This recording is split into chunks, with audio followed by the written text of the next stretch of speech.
একটি ঘটনা ইএম-12 সুন্দরভাবে ফুটিয়ে তুলেছে। বন্ধুরা, এখন আমাদের মাঝে আসছে ইএম-11 ব্যাচ। আমরা দেখি ইএম-11 কি ফুটিয়ে তুলতে চাই আমাদের মাঝে।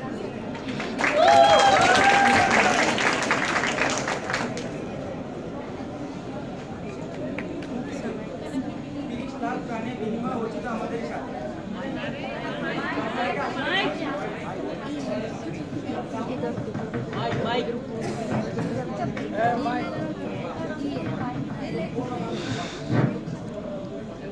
মুক্তিযুদ্ধ 30 লাখ প্রাণের বিনিময়ে অর্জিত আমাদের সংখ্যাটা কি আসলে 30 লাখ?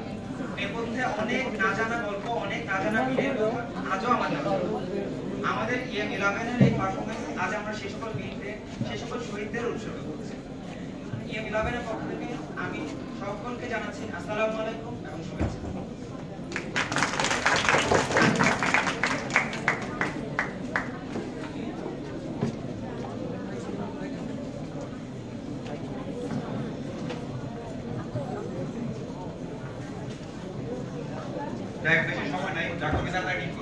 আমি তো বললাম সেখানে নিয়ে আমরা কিছু করি।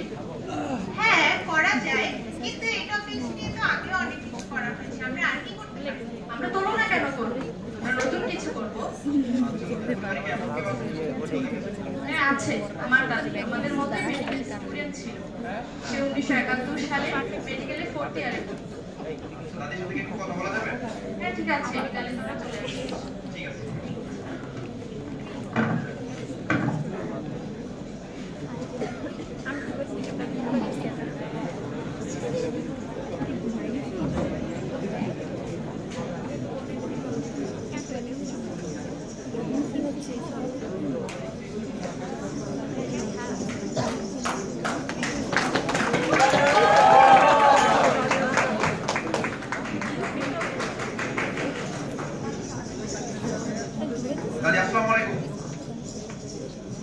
ওয়ালাইকুম আসসালাম।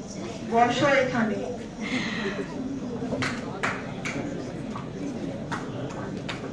আমি ওর কাছে সবই শুনেছি।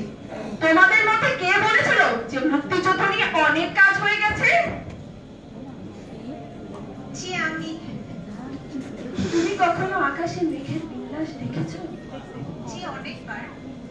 তুমি কি জানো কোন মানুষ তার সারা জীবনে আকাশে মেঘের বিন্যাস দ্বিতীয়বার দেখতে পারবে না?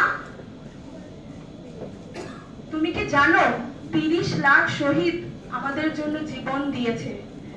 তাদের জীবনের কাহিনী যদি একবার করেও তুলে ধরো তবু তো 30 লাখ কাহিনী হবে। তুমি জানো কয়টা কাহিনী বা কয়টা কাহিনী নিয়ে এখন পর্যন্ত কাজ হয়েছে? দাদি, আপনি কি এরকম কোনো কাহিনী জানেন? জানি। তোমরা শুনবে? জি দাদি। আচ্ছা, বলছি তাহলে শুনো।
গতকালকের কালচার নাইট উইক দেখছিলি? হ্যাঁ দেখেছিলাম, অনেক দারুণ হয়েছিল রে। দারুণ তো হবেই, দেখতে হবে আইডিয়াটা কার। সত্যি প্রতীকের যে এত সুন্দর সুন্দর আইডিয়া আসে না, দারুণ।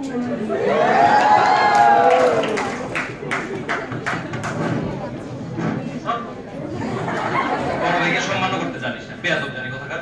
আসছে হয়েছিস তো মনে হচ্ছে 2 বছরের বড়, 15 সেকেন্ডের বড়, এত বড় নিচ্ছিস কেন? 1 সেকেন্ডেরও বড় না, সেও তোর থেকে বড়।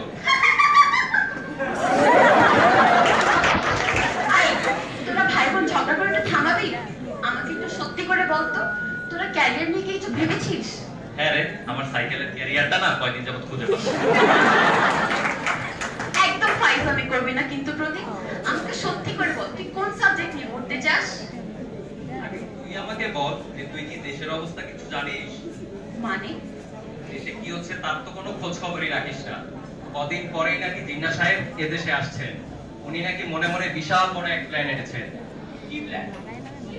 কি প্ল্যান? মনে হয়, আচ্ছা বাদ দে, তোরা কি 7 মার্চ সবাই ফ্রি আছিস? কেন? আমরা রেসকোর্স ময়দানে যাব।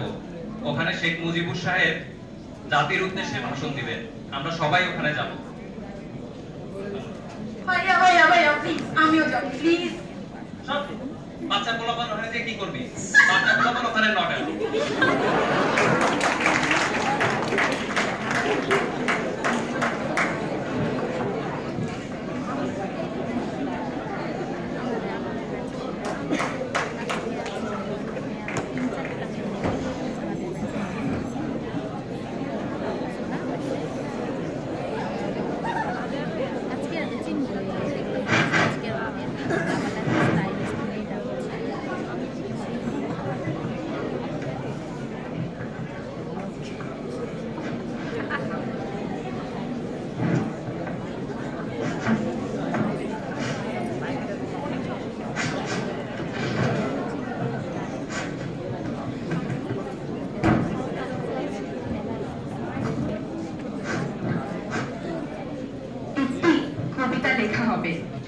তার জন্য অপেক্ষার উত্তেজনা নিয়ে লক্ষ লক্ষ উন্মত্ত অধীর ব্যাকুল বিদ্রোহী শ্রোতা বসে আছে।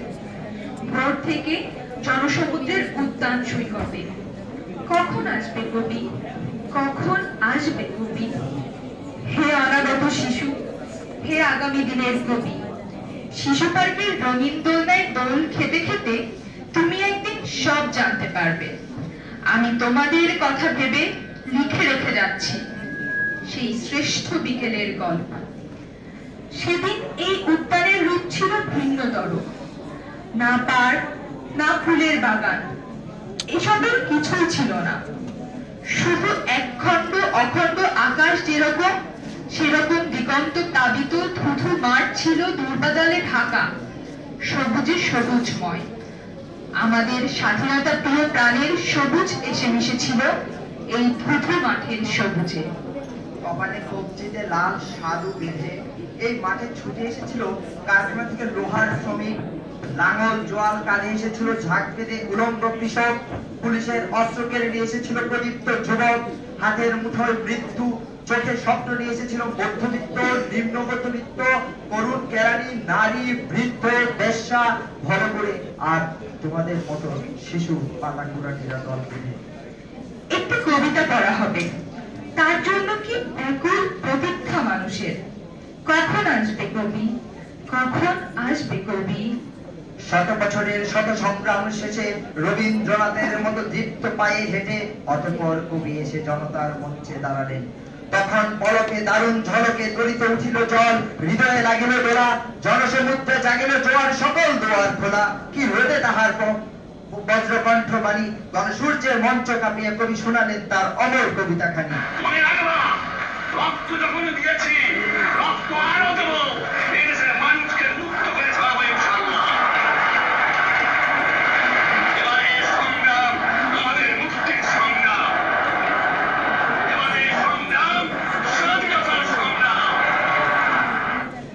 সেই থেকে স্বাধীনতা শব্দটি আমাদের।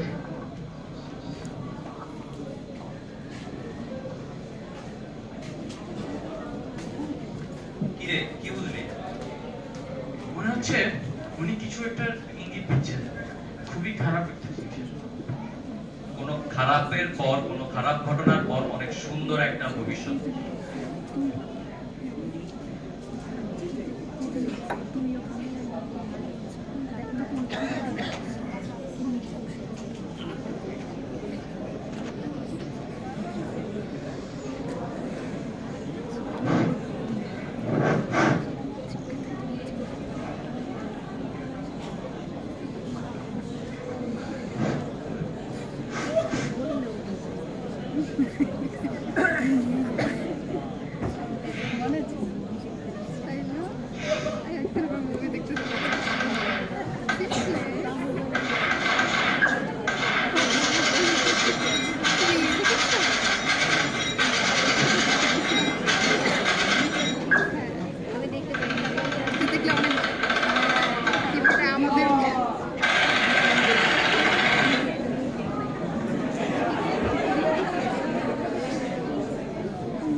ঢাকায় আক্রমণ করেছিল। তারা নাকি শেখ মুজিবুর রহমানকে গ্রেফতার করে পশ্চিম পাকিস্তান নিয়ে গেছে।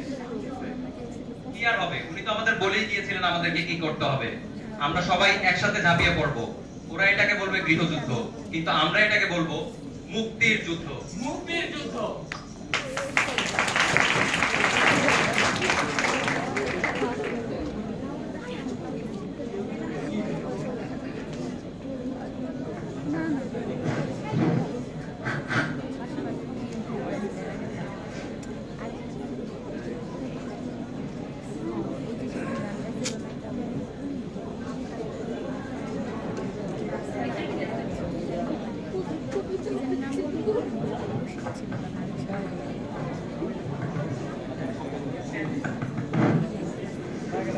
अरे बचाना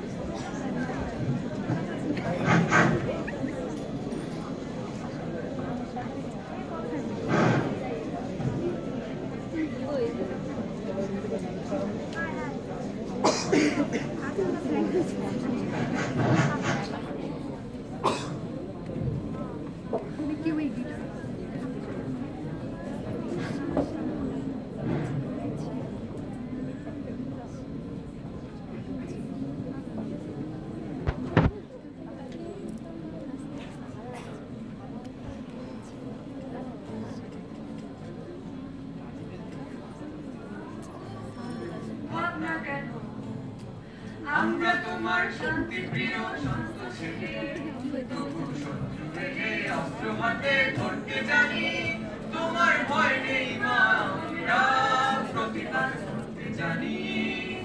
মা গো ভাবনা কেন, আমরা তোমার শান্তি প্রিয় শান্ত ছেলে,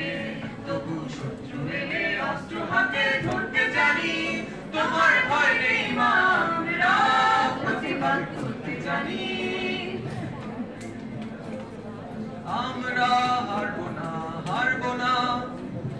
তোমার মাটির একটি কণাও ছাড়বো না। আমরা হারবো না, হারবো না। তোমার মাটির একটি কণাও ছাড়বো না। আমরা পাথর দিয়ে দুর্গ কাটে করতে জানি, তোমার ভয় নেই মা, আমরা প্রতিবাদ করতে জানি। মা ভাবনা কেন, আমরা তোমার শান্তি প্রিয় শান্ত ছেলে, তবু শত্রু এলে অস্ত্র হাতে ধরতে জানি। তোমার ভয় নেই মা, আমরা প্রতিবাদ করতে জানি।